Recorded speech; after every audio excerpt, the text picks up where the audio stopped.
પ્રવૃત્તિ નંબર 1.8 એક સાયના ડીશમાં 2 ગ્રામ સિલ્વર ક્લોરાઇડ લો. એટલે વિદ્યાર્થી મિત્રો એક રકાબી હોય જે ચિનાઈ માટેની બનેલી હોય એની વાત કરે છે. ચિનાઈ માટેની એક રકાબીમાં 2 ગ્રામ વિદ્યાર્થી મિત્રો આપણે શું લેવાનું છે? તમે જોઈ શકો છો કે અહીંયા 2 ગ્રામ આપણે શું લેવાનું છે? 2 ગ્રામ સિલ્વર ક્લોરાઇડ. વિદ્યાર્થી મિત્રો ખાસ ધ્યાન રાખજો, અહીંયા સિલ્વર ક્લોરાઇડ લેવાનું છે. સિલ્વર ક્લોરાઇડ તમે જોશો તો એનો રંગ કેવો છે તમે જોઈ શકો છો. સિલ્વર ક્લોરાઇડ નો રંગ વિદ્યાર્થી મિત્રો એકદમ વિદ્યાર્થી મિત્રો સફેદ છે. રેડી? તમે જુઓ, સફેદ રંગનું સિલ્વર ક્લોરાઇડ છે.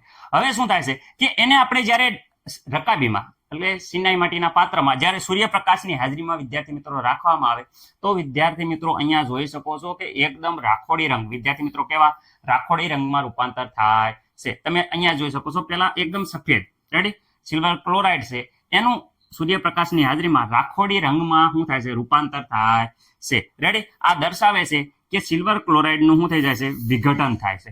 વિઘટન થઈ અને વિદ્યાર્થી મિત્રો સિલ્વર, યાદ રાખજો, વિઘટન થઈને શું બને છે? એક તો સિલ્વર બને છે અને બીજું ક્લોરીનમાં રૂપાંતર થવાના કારણે આવું થાય છે. રેડી વિદ્યાર્થી મિત્રો? આગળ આપણે જોઈએ છીએ કે અહીંયા જો 2AgCl જ્યારે વિઘટન થાય વિદ્યાર્થી મિત્રો Ag એટલે વિદ્યાર્થી મિત્રો આ કહેવાય સિલ્વર. અહીંયા જોઈ શકો છો આ સિલ્વર. રેડી? અને ક્લોરીન વાયુ વિદ્યાર્થી મિત્રો મુક્ત થાય છે. જે આ સિલ્વર છે એ વિદ્યાર્થી મિત્રો એકદમ રાખોડી રંગનું હોય છે, જેના કારણે આ તમે જોઈ શકો છો કે સફેદ રંગનું છે એ રાખોડી રંગમાં રૂપાંતર થાય છે, કારણ કે સિલ્વર છૂટું પડે છે અને ક્લોરીન વાયુ વાતાવરણમાં જતો રહે છે. ઓકે વિદ્યાર્થી મિત્રો, વ્યવસ્થિત રીતે તમે પ્રક્રિયા જોઈ શકો છો.